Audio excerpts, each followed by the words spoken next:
Hey guys, it's Brian. Welcome to Financial Fitness. If you're new to the channel, please subscribe.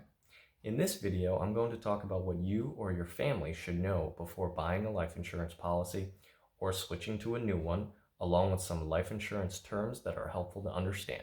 And we're starting right now. The 5 questions you are always going to need to answer when thinking about life insurance are: how much and what type do you need? Why do you need the coverage? What's the right time or age to get life insurance? How many years do you want to pay for it?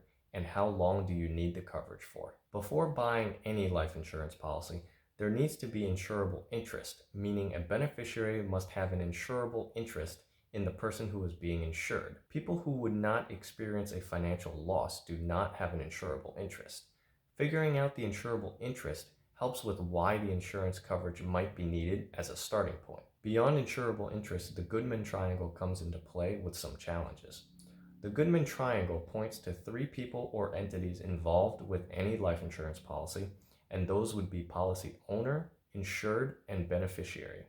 This relates to gift taxes, estate taxes, and income taxes potentially if a life insurance policy isn't set up correctly from inception. Some aspects can be adjusted after a policy is in force, but it involves additional paperwork and there could be additional questions for sudden changes.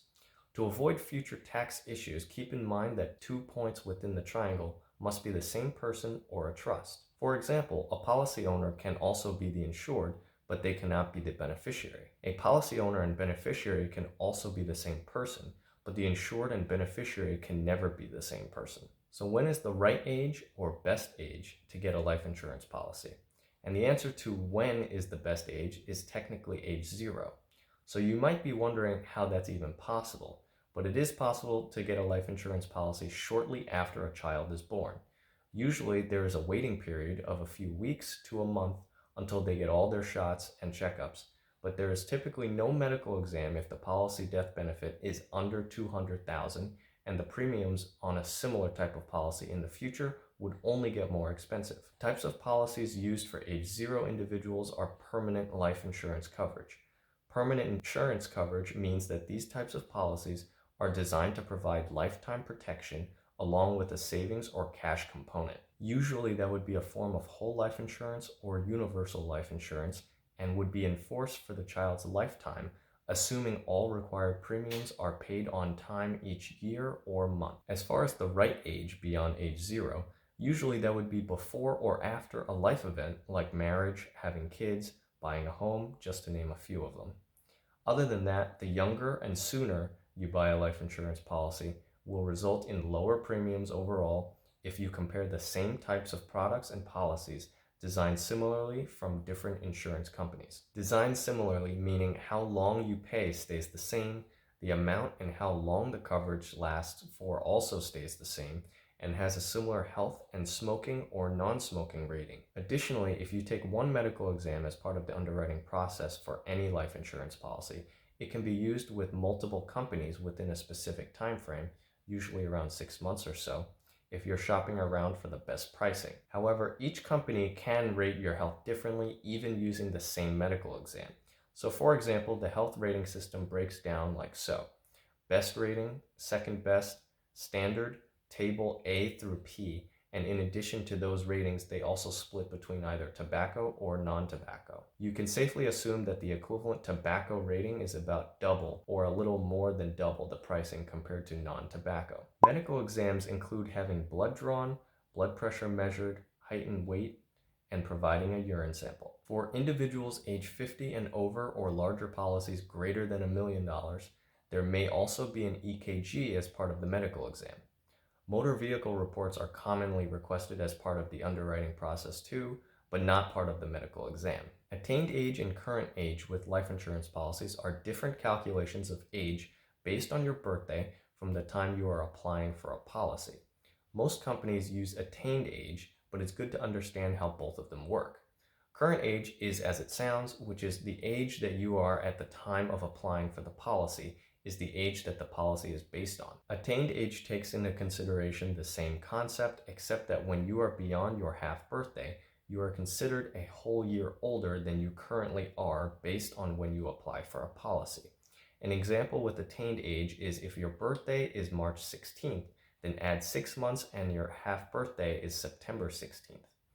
If you apply for a policy anytime after September 16th and before March 16th of the following year, you are already 1 year older under attained age than current age. Backdating a policy can make a difference over a long period of time when applying for a life insurance policy. It is more relevant when referring to attained age because you age up after your half birthday, unlike under current age. When backdating, the goal is to backdate to before your half birthday to bring your age back by a year. Going back to my previous example for attained age, with your birthday being March 16th, but you are applying for a policy on October 20th, which is past your half birthday. Let's say that you would be age 35, but past September 16th, attained age would assume you are age 36 on an insurance policy. You can choose to backdate the policy to be considered age 35 instead of 36 for the duration that the policy is in force. If you took out the policy on October 20th, you would have to pay the additional premium cost up front for the insurance policy from October 20th to September 15th, in addition to the first premium payment for the policy to cover you going forward. Conditional coverage within life insurance means coverage that begins as soon as you sign an insurance application and provide the first year of premium to pay for the policy. This means that you are covered by the insurance policy immediately, as long as the insurance company's underwriters approve your application for a policy. When it comes to paying for a policy on time, there is a grace period of 30 days within when a payment is due to make sure that the life insurance policy stays in force. Beyond 30 days, the coverage can be considered lapsed and require reinstatement. Reinstating a policy can be difficult and could require another medical exam or at the very least additional paperwork to be filled out to confirm that the health status of the insured has not changed. It's best to pay on time and avoid issues that come with missing the grace period. Reinstating a policy can be almost as much effort and paperwork as buying a new policy. There are also additional benefits that can be added onto a life insurance policy at an additional cost and underwriting. The most common ones are typically riders like waiver of premium, long-term care, or chronic illness.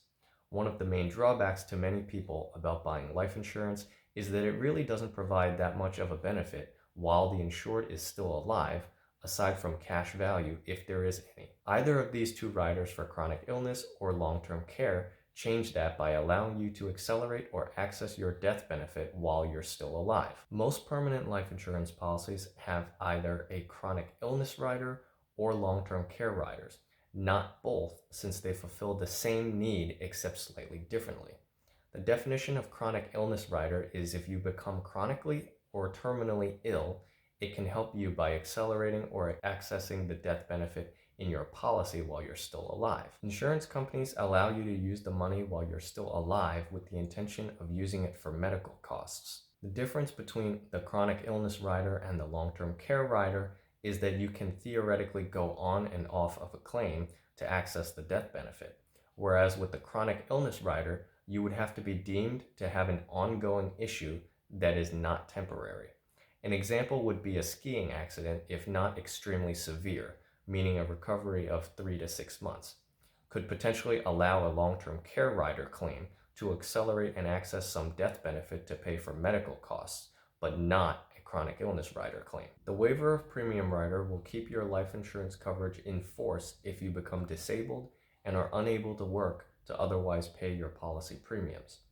Essentially, the insurance company would pay for the policy every year on your behalf due to the disability, usually until a certain age limit like age 65. This benefit is typically overlooked, but can be extremely useful and proportionate to the amount of coverage. It doesn't cost that much extra relative to the cost of a policy without it, usually around 3 to 5% of the annual premium. I've heard of a couple instances about where the waiver of premium really helped several families during my time in financial planning, and the one that really stood out to me was a family had purchased a $2 million term insurance policy with the waiver of premium on it, and then a few years later, they encountered a disability on the insured and were able to convert the term policy into a whole life policy, and the insurance company was paying for a whole life policy for $2 million of coverage, with the family not paying any of the premiums anymore. The whole life policy was at least 3 to 6 times more expensive in this case, and there was a cash value component whereas the term insurance did not offer that. You can make the decision of whether the additional cost associated with this rider is worth it for you or your family, but at least consider asking your insurance agent or financial advisor about the rider before buying a life insurance policy. Up to this point, I've been referring to things that apply to both term insurance and permanent life insurance coverage, with the exception of age 0 policies and long-term care riders, which applies to permanent coverage. Term insurance premiums are a set dollar amount that is based on the amount of coverage and the duration of the coverage. Term coverage is usually broken down into level increments of 5 years up to 30 years. So 5, 10, 15, 20, 25, or 30 years. Or they can be yearly renewable, which can provide coverage for longer than 30 years. More on this in another video. There are better premium rates on life insurance given at breakpoint coverage levels of 100,000, 250,000, 500,000, and $1 million. Consider coverage in any of those increments if possible. The complexity with life insurance premiums is mostly within permanent life insurance policies, which depend on how the policy is designed and what assumptions are used to prepare the illustration. When designing a life insurance illustration, almost every input except age, birthday, and tobacco or non-tobacco is an assumption. The other assumptions would be things like how long you want the coverage to last for, how much or how many years would you like to pay, what riders would you want to add, current assumption interest rates versus assumed rates of return, and balancing the amount of coverage versus affordability. There usually is a spec sheet at the very end of the illustration that illustrates the inputs for any assumptions used to create any illustration, but the formats are not consistent by company or product in many cases. There are different types of life insurance premiums based on the type of policy you purchase, but there are two main types of premiums and another that is more of a benefit or rider than a premium type, since it does increase the policy premium. Planned premium is usually calculated for whole life insurance, where life insurance illustration software will calculate the premium based on a set death benefit amount or calculate how much death benefit a specific premium can purchase given the assumptions inputs for the insured's health. Target premium is the amount of the annual premium payment charged to cover the pure cost of insurance on the life of an insured, usually to age 100 or 120. It does not include excess premiums paid into a contract to increase cash value growth. If there is an assumed rate of return, typically with universal life insurance, a higher non-guaranteed return results in a lower contract premium by the life insurance illustration software. No lapse guarantee is an agreement that an insurance company keeps a permanent life insurance policy in force regardless of whether the cash value in the policy drops to zero or less than zero, as long as all contractual policy premiums are paid on time. This is popular with universal life policies to add a no-lapse guarantee to guarantee death benefit coverage until a specified age as indicated when purchasing the policy, such as age 100 or even age 120. This is to guarantee that the insured does not outlive the life insurance policy. Modified endowment contract, or MEC, is when an insurance policy is overfunded to the point where it is less of an insurance policy and essentially an investment. This means distributions from a policy that is a MEC, like loans or cash surrenders, are taxable on a LIFO or last in, first out basis and is subject to an IRS 10% tax penalty if the policy owner is under age 59 and a half. This can happen with aggressively formatted whole life or universal life policies where premiums are front-loaded into the policy. The 7-pay premium test is what is used to determine whether a policy will become a MEC when being illustrated before it is issued. Life insurance illustration software automatically calculates the 7-pay premium threshold. Anything over that number qualifies the policy as a MEC. Keep in mind that death benefits are not taxable even when a life insurance policy is classified as a MEC. There are two ways to know if a policy is a MEC. The first is there will be a dedicated page that says that the policy will become a MEC as of a specific age or year. The second way to tell is on the ledger page, the pages with all of the columns that show age, year, death benefit, and cash value, and the amount of premium to be paid. There will be an asterisk marking the year that the policy becomes a MEC. Sometimes 1035 exchanges can trigger a MEC situation, when transferring cash value from an existing policy into a new one, where the cash value transfer in the beginning can cause too much money to be front-loaded into the policy. A 1035 exchange is a tax-free transfer of an existing annuity or life insurance policy or long-term care product for another one of like kind. Taxes are not due until you receive income payments from the annuity, which is what makes it tax deferred. Life insurance death benefit proceeds are not part of gross income and is therefore not taxed. The easiest way to think about which 1035 exchanges are possible or not is to think logically about taxes. If you just think about it from a tax perspective for what counts as like kind, it's fairly easy to remember. Transferring value as part of a 1035 exchange. No tax to no tax, which is life insurance to life insurance, is allowed. No tax to tax deferred, which is life insurance to an annuity, which is allowed. Tax deferred to tax deferred, which is an annuity into an annuity, which is allowed. Tax deferred to no tax, which is an annuity into life insurance, is the only combination that is not allowed. If you already have a policy and are not intending to get a new one through a 1035 exchange, there are technically surrender charges that are not paid out of pocket, but instead deducted from the cash value that is paid out. Surrender charges apply to permanent life insurance policies that have a cash value or cash component.